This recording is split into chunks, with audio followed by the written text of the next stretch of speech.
Assalamualaikum, selamat bergabung di kuliah online EL2001. Kali ini kita akan melanjutkan pembahasan tentang two ports network, atau dalam bahasa Indonesia sering juga disebut sebagai rangkaian 4 kutub. Jadi two ports network ini adalah ekstensi dari elemen-elemen yang sudah kita kenal sebelumnya ya. Secara umum kalau suatu elemen atau device itu memiliki 2 terminal seperti resistor, kapasitor, induktor, ada terminal input, terminal output ya, dimana arus itu bisa masuk dan keluar dari elemen tersebut. Tempat masuk dan keluarnya kita sebut port gitu. Maka 2 terminal input dan output, 2 terminal yaitu terminal input dan output kita sebut sebagai one port network gitu. Tapi di bab ini kita akan lebih fokus kepada elemen yang memiliki two port network atau 4 terminal ya, 2 terminal input dan 2 terminal output. Misalkan seperti op-amp, transistor, atau trafo. Dan sebenarnya secara umum network itu bisa, atau elemen itu bisa memiliki lebih dari two port ya, bisa n port gitu. Bergantung dari jumlah terminal tempat masuknya arus dan tempat keluarnya.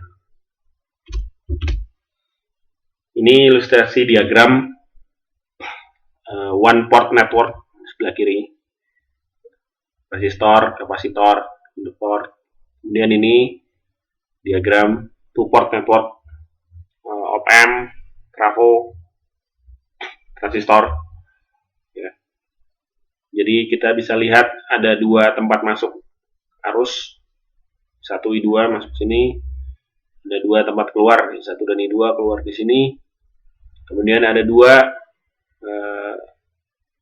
beda potensial, V1 dan V2 di sini dan di sini.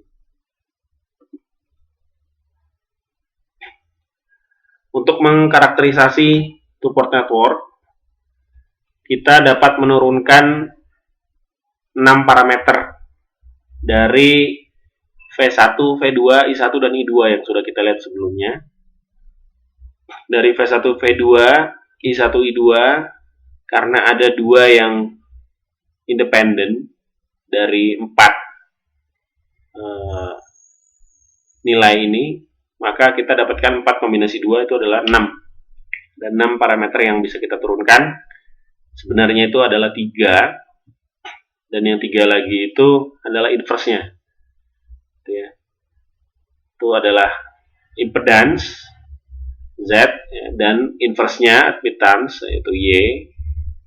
Kemudian ada parameter H atau hybrid, kemudian inverse-nya itu G, dan yang berikutnya adalah parameter T atau transmission T, kemudian inverse-nya yaitu T aksen atau T kecil.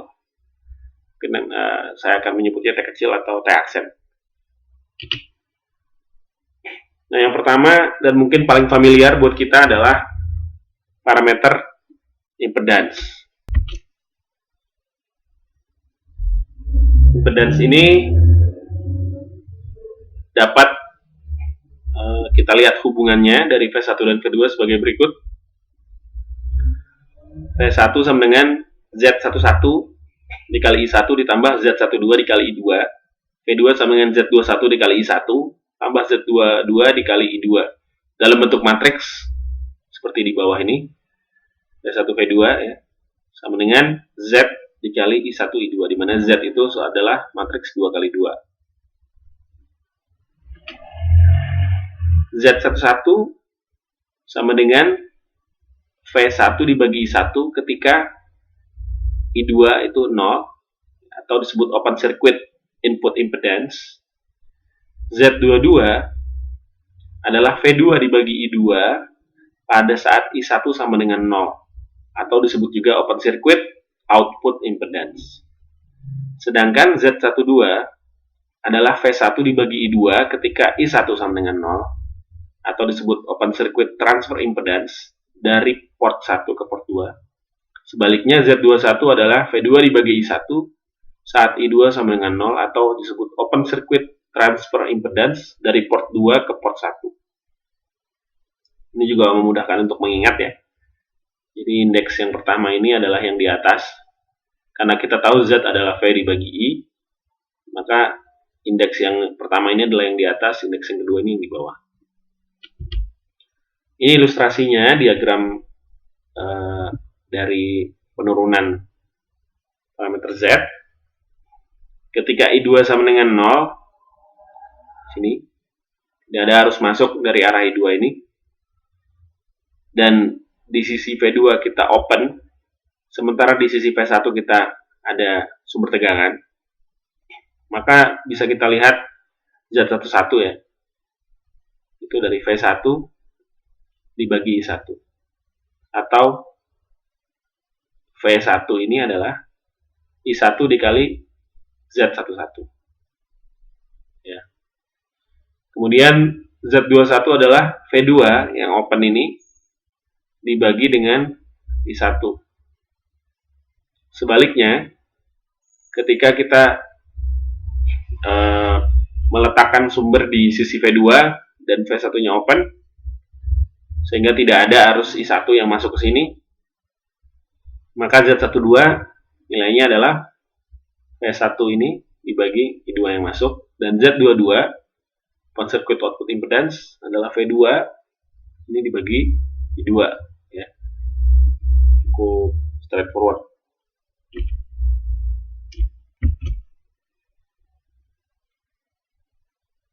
Nah, Z11 dan Z12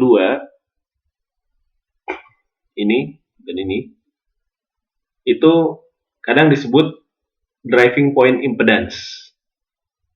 Sedangkan Z21 dan Z12 ini itu disebut transfer impedance.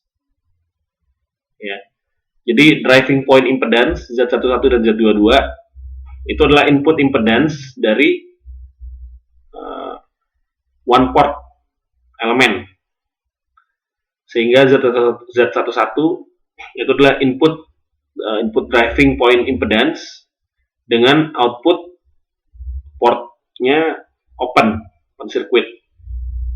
Sedangkan Z22 itu adalah output driving point impedance di mana inputnya open. Ya, ini ya. Ini kan di mana outputnya open, kalau di sini Z22 ketika inputnya open.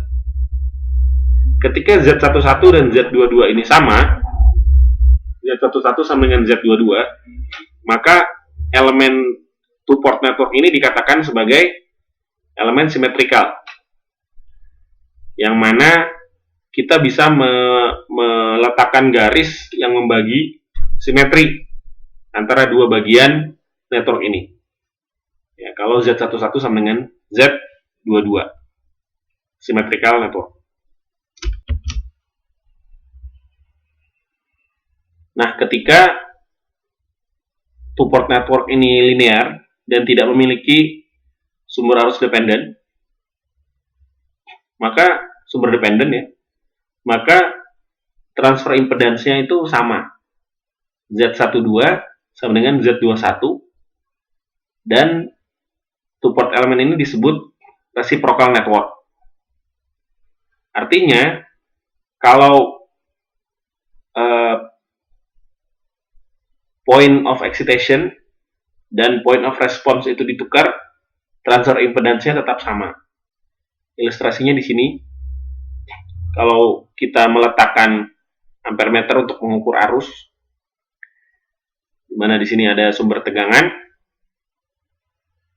sedangkan kita mengukur suatu arus I, maka jika kita tukar posisinya ampermeter di sini dan sumber tegangan di sini, dan kita mengukur arus I, maka arus I di sini dengan arus I di sini pada dua kasus ini itu adalah sama pengukurannya. Ini bisa dilihat juga dari persamaan awal ini ya. Kalau misalkan rangkaiannya resiprokal, maka V sama dengan Z12 dikali I. Kalau kita menghubungkan rangkaian seperti ini, V sama dengan Z12 dikali I. Sedangkan kalau kita hubungkan seperti ini, maka akan dapat V sama dengan Z21 dikali I. Dan itu menyatakan bahwa Z12 harus sama dengan Z21.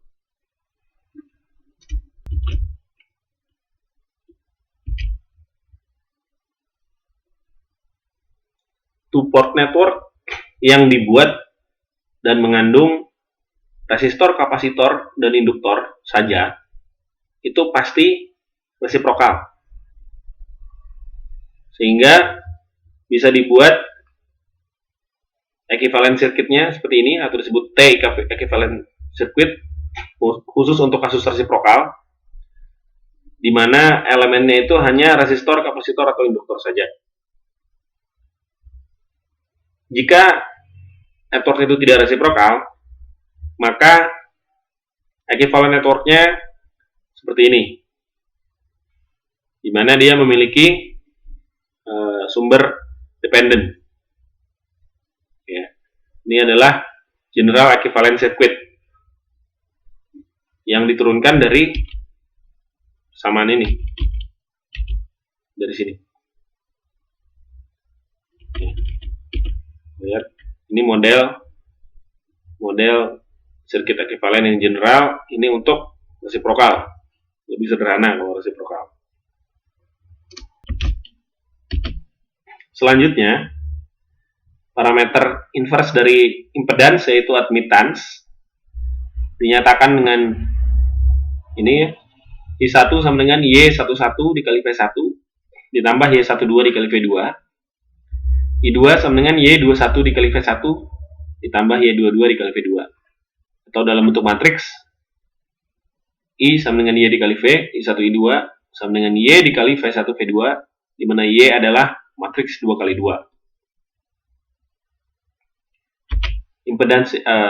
Admittance ini bermanfaat untuk memudahkan analisis yang dirasakan sulit kalau kita menghitung dengan impedance, ya. Sebagaimana impedance sebelumnya, kita lihat Y11 disebut short circuit input admittance, di mana Y11 sama dengan I1 dibagi V1 saat V2-nya 0, Y22 I2 dibagi V2 pada saat V1-nya 0. Y12 itu disebut short circuit transfer admittance dari port 2 ke 1, balikan dari impedance, ya. I1 dibagi V2 pada saat V1-nya 0, sedangkan Y21 itu adalah short circuit transfer admittance dari port 1 ke port 2. Ya. Jadi terbalik kita melihatnya karena ini adalah kebalikan dari impedance. I2 dibagi V1 pada saat V2 0. Ini ilustrasi dari parameter admittance, ya. Mirip dengan impedance. Namun yang digunakan di sini adalah sumber arus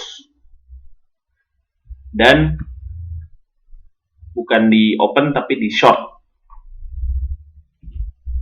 Kita lihat Y11 itu adalah I1 dibagi V1 ketika di sisi V1 diberikan sumber arus I1 ini, ya, jadi ada I1 masuk, kemudian di sisi V2 itu di short sehingga ada I2 masuk. Sedangkan Y12 itu adalah I1 dibagi V2, atau Y22 juga sama, I2 dibagi V2 pada saat di sisi V1 itu di short dan di sisi V2 dipasang sumber arus. Jadi ada masuk I2. Sini I1. Jadi perlu diingat, ya. Kalau di impedance di sini adalah sumber tegangan, kemudian di open. Gitu juga di sini. Kebalikannya, kalau di admittance maka yang dipasang di sini adalah sumber arus dan di sini di short. Kemudian kita bisa menghitung admittance-nya, Y11, I1 dibagi V1, Y21, I2 dibagi V1, Y12, I1 dibagi V2, Y22, I2 dibagi V2. Sebagaimana sebelumnya, untuk two-port network yang linear dan tidak memiliki dependent source, maka transfer admittance-nya sama, Y12 sama dengan Y21. Ini bisa dibuktikan sama seperti Z sebelumnya. Maka reciprocal network Y12 sama dengan Y21 dapat dimodelkan seperti ini, sebagai P equivalent circuit, hanya untuk reciprocal network. Sedangkan untuk general equivalent circuit itu seperti ini, sedikit lebih kompleks dan menggunakan sumber dependent. Ini untuk kasus general, kemudian P equivalent circuit untuk kasus reciprocal. Logikanya sama seperti ketika menurunkan parameter impedance sebelumnya. Demikian penjelasan singkat mengenai parameter impedance dan admittance untuk two-port network. Terima kasih.